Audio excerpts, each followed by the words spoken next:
फातिमा की रानी माँ, प्रभु यीशु की माँ, आसरा तू ही है माँ।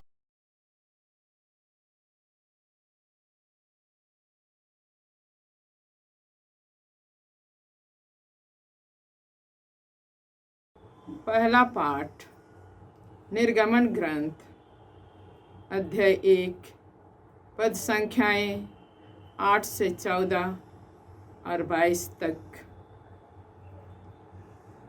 मिस्र देश में एक नए राजा का उदय हुआ जो योसेफ के विषय में कुछ नहीं जानता था।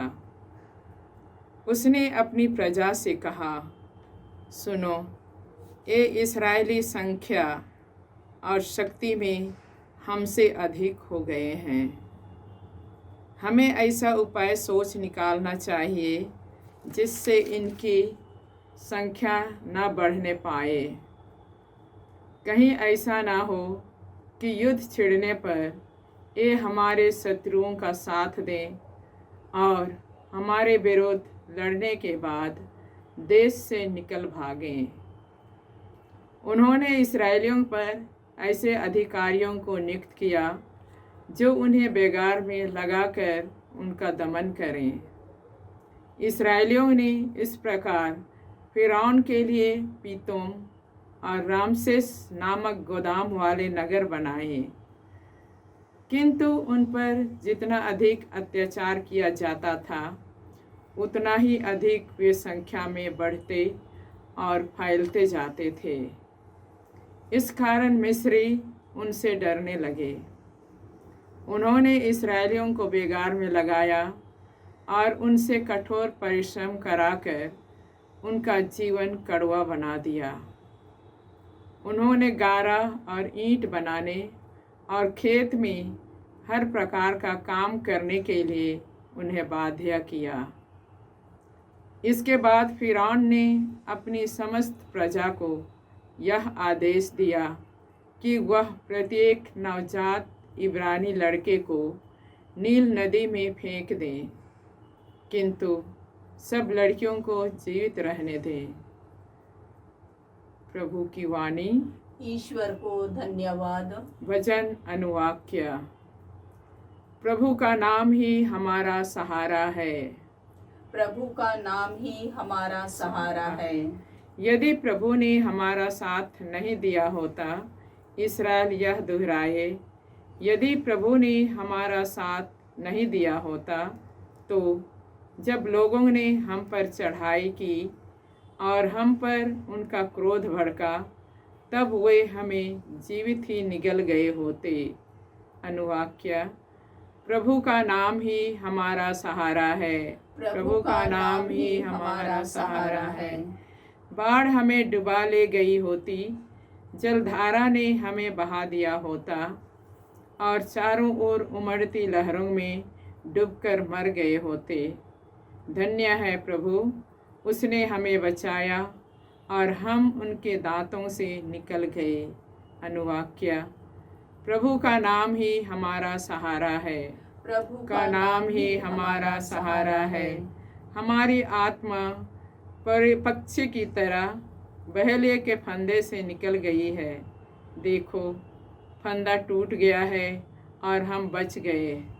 प्रभु का नाम ही हमारा सहारा है। उसी ने स्वर्ग और पृथ्वी को बनाया है। अनुवाक्य। प्रभु का नाम ही हमारा सहारा है। प्रभु का नाम ही हमारा सहारा है। जय घोष। हालेलुया। धन्य है वे जो धार्मिकता के कारण अत्याचार सहते हैं, स्वर्ग राज्य उन्हीं का है। हालेलुया। प्रभु आप लोगों के साथ हो और आपकी आत्मा के साथ। सदमती के अनुसार पवित्र सुसमाचार। हे प्रभु तेरी महिमा हो। अध्याय 10 पद संख्या 34 से अध्याय 11 पद संख्या 1 तक। यीशु ने अपने प्रेरितों से यह कहा, यह न समझो कि मैं पृथ्वी पर शांति लेकर आया हूँ। शांति नहीं बल्कि तलवार लेकर आया हूँ।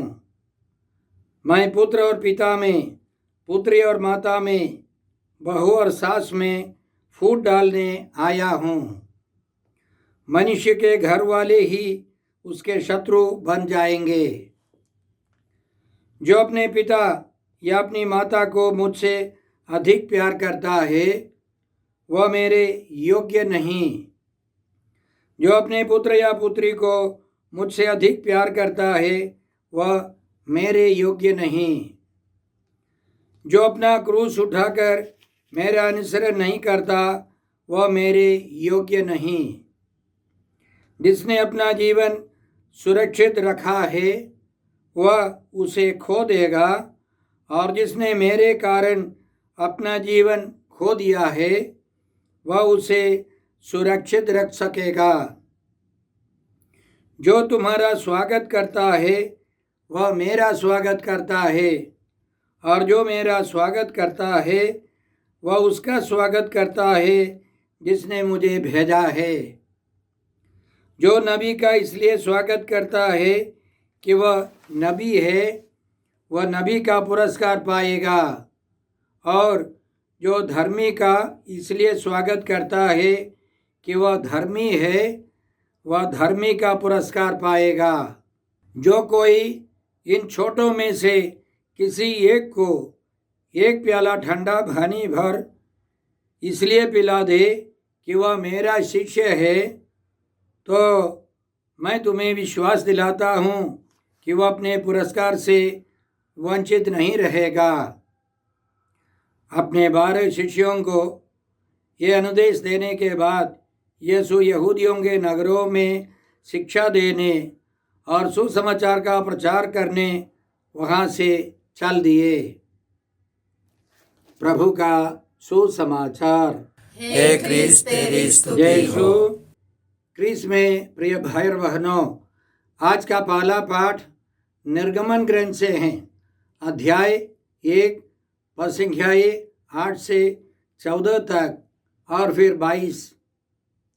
इसमें हमने सुना मिस्र देश में एक नए राजा का उदय हुआ जो योसेफ के विषय में कुछ नहीं जानता था। उसने अपनी प्रजा से कहा, सुनो, ये इस्राएली संख्या और शक्ति में हमसे अधिक हो गए हैं। हमें ऐसा उपाय सोच निकालना चाहिए जिससे इनकी संख्या न बढ़ने पाए। कहीं ऐसा ना हो कि युद्ध छिड़ने पर ये हमारे शत्रुओं का साथ दे और हमारे विरुद्ध लड़ने के बाद देश से निकल भागे। इस घटना से हमें बहुत कुछ सीखना है। याद रखें, योसेफ ने मिस्रियों के लिए और आसपास के बहुत सारे लोगों के लिए बहुत बड़ी सेवा की है। उनको भूखमरी से बचाया, सही नेतृत्व का परिचय दिया और पारदर्शी होकर, दीर्घदर्शी होकर प्रबंध किया। अच्छी फसल के समय अनाज बटोर करके गोदाम में सुरक्षित रखा, और भूखमरी के समय, अकाल के समय उन्होंने उस अनाज को लोगों के बीच में बांट दिया, बेच दिया। वे सब बच गए। योसेफ के रिश्तेदार भी बच गए। और अब एक अवसर आ गया, एक समय आ गया, वहाँ के लोग और राजा ने सब ये सब छोड़ दिया, वे सब भूल गए। इसी तरह हमारे जीवन में भी हम दूसरों की सेवा करते हैं, दूसरों की अच्छाई चाहते हैं और उसके अनुसार कार्य करते हैं, लेकिन बहुत सारे लोग हमको जल्दी ही भूल जाते हैं। बहुत सारे लोग हमारा तिरस्कार करते होंगे, हमारे विरुद्ध सोचते और कार्य करते होंगे। इसलिए ईश्वर का वचन हमको सिखाता है, हमें प्रतिफल दूसरों से नहीं खोजना है, प्रतिफल ईश्वर से खोजना है। हमने सुना उन्होंने इस्राएलियों पर ऐसे अधिकारियों को नियुक्त किया जो उन्हें बेगार में लगाकर उनका दमन करे। इस्राएलियों ने इस प्रकार फिरौन के लिए पितोम और रामसेस नामक गोदाम वाले नगर बनाए, किंतु उन पर जितना अधिक अत्याचार किया जाता था उतना ही अधिक वे संख्या में बढ़ते और फैलते जाते थे। इस कारण मिस्री उनसे डरने लगे। उन्होंने इस्राएलियों को बेगार में लगाया और उनसे कठोर परिश्रम कराकर उनका जीवन कड़वा बना दिया। इसके बाद फिरौन ने अपनी समस्त प्रजा को यह आदेश दिया कि वह प्रत्येक नवजात इब्रानी लड़के को नील नदी में फेंक दे, किंतु सब लड़कियों को जीवित रहने दे। बहुत अन्याय अत्याचार, यह ईश्वर की योजना थी। वास्तव में ईश्वर इस्राएलियों को प्रशिक्षण दे रहा था। ईश्वर की योजना में थी कि उनको कठोर परिश्रम करना है, क्योंकि उसी गोत्र से इस्राएलियों से यीशु को मुक्तिदाता को आना था। तरह तरह के अनुभव से उनको गुजरना था। इस्राएलियों को बहुत कठिनाई उठानी थी। इसलिए हमारे जीवन में जब संकट आते हैं, समस्याएं आती है, पराजय आती है, हमें निराश नहीं होना है। ईश्वर अपने मन की योजना पूरी करता है। हम ईश्वर के सामने सिर झुकाए, नम्र बनकर माता मरियम के समान घोषणा करे, स्वीकार करे, देखिए मैं प्रभु की दासी हूँ, आपका कथन मुझ में पूरा हो जाए। माता मरियम ने इसी तरह सब कुछ ईश्वर के हाथों स्वीकार किया। हमें भी सब कुछ ईश्वर के हाथों स्वीकार करना है। तसलोनिकियों के नाम पहला पत्र अध्याय 4 पद संख्या 14 में हम लोग इस प्रकार पाते हैं, हम तो विश्वास करते हैं कि यीशु मर गए और फिर जी उठे। जो यीशु में विश्वास करते हुए हमारे ईश्वर उन्हें उसी तरह यीशु के साथ पुनर्जीवित कर देगा। हमारा जीवन समाप्त नहीं होगा। इसलिए यीशु ने हमको बुलाया है। हमें यीशु के पीछे जाना है, यीशु का अनुसरण करना है, यीशु का रास्ता अपनाना है। हम दुखों से, कष्टों से भागते नहीं है, हमें उन सबों को संघर्ष उठाना है। हम कृपा मांगते हैं। आज के सुसमाचार में प्रभु यीशु का प्रवचन है, शिक्षा है। अपने प्रेरितों को भेजने के पहले, 2-2 करके भेजने के पहले यीशु ने ये आदेश दिए। उस आदेश का अंतिम हिस्सा हमने सुना। इसमें सबसे पहले यीशु का कहना है, मैं तलवार लेके आया हूँ। एक घर में फूट होगा, मनुष्य के घर वाले ही उसके शत्रु बन जाएंगे। विश्वास करने वाले और विश्वास नहीं करने वाले। यीशु के वचन तलवार है। यीशु के वचन सुनकर कुछ लोग विश्वास करेंगे और बहुत सारे लोग अविश्वासी रहेंगे। इसलिए 2 गुट होंगे। आदिम कलीसिया के एक महान संत थे, संत एफ्रेम। उनके माता पिता शैतानी पूजा करने वाले थे और उसके पिता एक दिन अपने घर में रखी मूर्ति की पूजा कर रहा था। उसने एक आवाज़ सुनी, यह 8 साल का लड़का एफ्रेम, या यह लड़का इधर रहेगा नहीं तो मैं रहूँगा, दोनों नहीं। शैतान ने यह घोषणा की, इस घर में मैं शासन करूँगा, नहीं तो ये लड़का रहेगा, हम दोनों एक साथ नहीं रह सकते। उसके पिता ने एफ्रेम को निकाल दिया। 8 साल का लड़का वह बाहर आया अनाथ बच्चे के रूप में। प्रभु की प्रेरणा से वह एक धर्माध्यक्ष के पास पहुंचा। उस धर्माध्यक्ष ने पहचान लिया, इस बच्चे के अंदर बहुत सारे गुण है। उसने उस बच्चे को बपतिस्मा दिया, प्रशिक्षण दिया।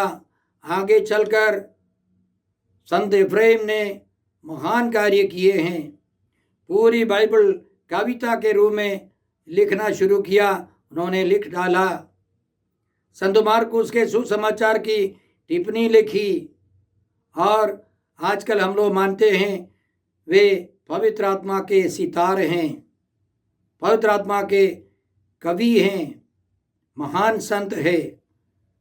उसके घर वालों ने उसका तिरस्कार किया।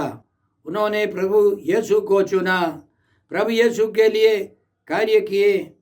उन्होंने समझा कि मैं पुरोहित बनने के लिए लायक नहीं हूँ। संत बसेलियोस के कारण संत बसेलियोस ने, एक महान धर्माध्यक्ष ने उनको डीकन बनाया और वे एक डीकन के रूप में प्रभु की सेवा कर चले गए। उसी तरह प्रभु यीशु में विश्वास करने वाले और नहीं करने वाले दो गुट होंगे। हमें प्रभु के साथ रहना है। विरोध आने पर, तिरस्कार आने पर हमें निराश नहीं होना है। आज के सुसमाचार का दूसरा विषय है, हमें पिता, माता, भाई और बहन या पति या पत्नी से ज़्यादा यीशु को प्यार करना है, प्रभु यीशु को महत्व देना है। इसलिए इस दुनिया से जाने के पहले, संत पेतरुस को परम अधिकार देने के पहले प्रभु यीशु ने अन्य शिष्यों के सामने यह सवाल किया, सीमोन योहन के पुत्र, क्या इनकी अपेक्षा तुम मुझे अधिक प्यार करते हो?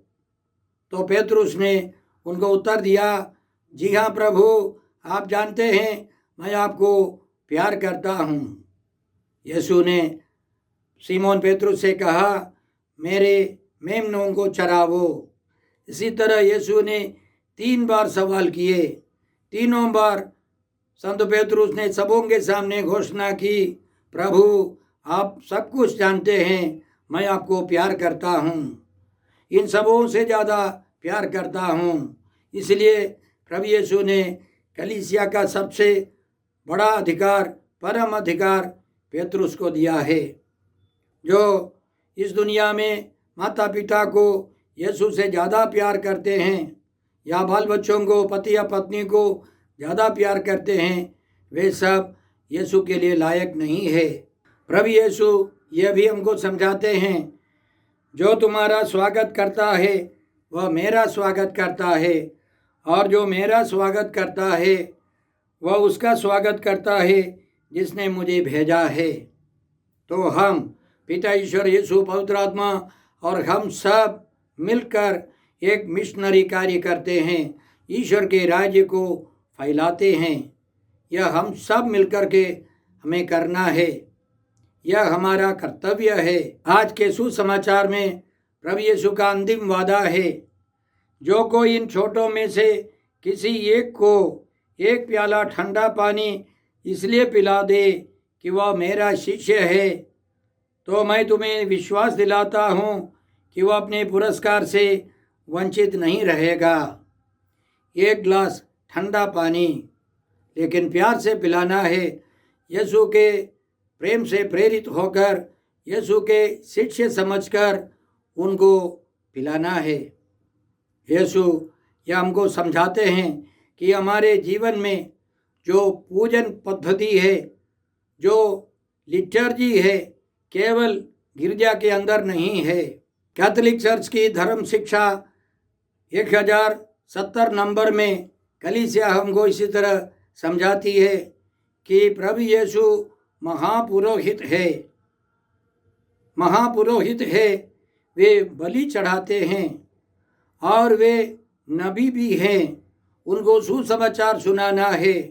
वे राजा भी है, क्योंकि राजा दया के कार्य, करुणा के कार्य, प्रेम के कार्य करने वाले हैं। तो पूजन पद्धति, लिटर्जी केवल चर्च में नहीं, चर्च से हम लोग बाहर आकर प्रभु के सुसमाचार की घोषणा करें, करुणा के, दया के कार्य करें, दूसरों को खिलाए पिलाए, उनके लिए प्रबंध करें। इसलिए संत मत्ती के सुसमाचार अध्याय 25 में इस दुनिया के अंत में यीशु एक दृष्टांत समझाते हैं इस दुनिया के अंत में यीशु मानव पुत्र के रूप में, राजा के रूप में आएंगे और सबों का न्याय करेंगे। अच्छे लोग जिन्होंने प्रभु से प्रेरणा पाकर, कृपा पाकर दूसरों की सेवा की है, उनसे सबसे पहले राजा यीशु कहेंगे, महापुरोहित यीशु कहेंगे, मेरे पिता के कृपा पात्रों, मेरे पिता के कृपा पात्रों, आओ और उस राज्य के अधिकारी बनो जिसके लिए मेरे पिता ने अनादिकाल से तैयार करके रखा है। और बुरे लोगों से राजा यीशु कहेंगे, शापितो, मुझसे दूर हट जाओ, उस अनंत आग में जाओ जो शैतान और उसके दूतों के लिए तैयार की गई है। यीशु कहते हैं, तुमने मेरे इन भाइयों में से किसी एक के लिए, चाहे वह कितना ही छोटा क्यों ना हो, जो कुछ किया वह तुमने मेरे लिए ही किया। शापितों से यीशु कहेंगे, जो कुछ तुमने मेरे छोटे से छोटे भाइयों में से किसी एक के लिए नहीं किया, वह तुमने मेरे लिए भी नहीं किया। और ये अनंत दंड भोगने जाएंगे, परंतु धर्मी अनंत जीवन में प्रवेश करेंगे। यह प्रभु यीशु का वादा है, यह सच है। इसलिए न केवल यीशु के प्रेरित लोग, यीशु के सभी भक्त इसी तरह कार्य करें, दूसरों की सेवा करें। हमारी पूजन पद्धति लिटर्जी चर्च से शुरू होकर, मिस्सा बलिदान से शुरू होकर, आराधना से शुरू होकर, बाहर आकर हमें सुसमाचार बनना है, सुसमाचार की घोषणा करनी है और दूसरों की भलाई करनी है। ईश्वर की सेवा, मनुष्यों की सेवा, यह हमारा कर्तव्य है। इसलिए हम लिटर्जी पर, पूजन पद्धति पर ध्यान दें। हमारा कर्तव्य यही है। हम प्रार्थना करते हैं, प्रभु हमारी सहायता करे। हे पिता ईश्वर, हे प्रभु यीशु, हे पवित्र आत्मा ईश्वर, आज के सारे पवित्र वचनों के लिए हम तुझे धन्यवाद देते हैं और तुझसे प्रार्थना करते हैं कि हम सब प्रभु यीशु के आदेशों के अनुसार जीवन बिता सके, प्रभु यीशु के साथ सदा जीवित रह सके, अनंत जीवन में प्रवेश कर सके। हम यह प्रार्थना करते हैं प्रभु क्रिस्त के द्वारा। हमारे प्रभु यीशु क्रिस्त की कृपा, ईश्वर का प्रेम और पवित्र आत्मा का साहचर्य आप सबों को प्राप्त हो। आमीन।